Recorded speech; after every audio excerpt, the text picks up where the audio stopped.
श्री स्वामी समर्थ मैत्रिणींनो, तसं तर रोजच मुलांचे शाळा आणि ट्युशन असे टायमिंग असता की काही नाश्त्याला बनवलंच जात नाही. पण आता सध्या पाऊस जास्त चालू असल्यामुळे शाळेला 2 दिवस सुट्ट्या दिलेल्या आहे. तर म्हटलं चला आज सगळे घरी आहे, तर सगळ्यांच्या आवडीचा असा छान असा ढोकळा बनवून घेऊ.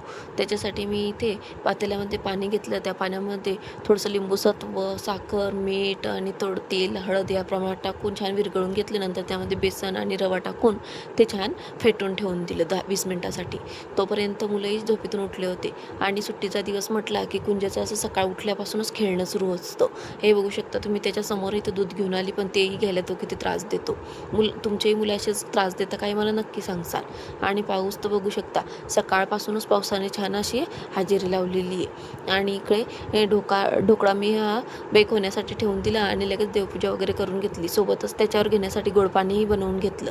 आणि बघू शकता किती छान स्पंजी असा आपला ढोकळा तयार झालेला आहे. एक नंबर असा ढोकळा तयार झाला. सोबतच स्वयंपाकाची तयारी करून घेतली. जेवण वगैरे झाले आणि दुपारी मुलांना मुगाची भजी खायची होते तर ते करून दिले. आणि असा गेला आमचा दिवस. व्हिडिओ आवडला असेल तर लाईक करा, चॅनलला सबस्क्राईब करा. बाय.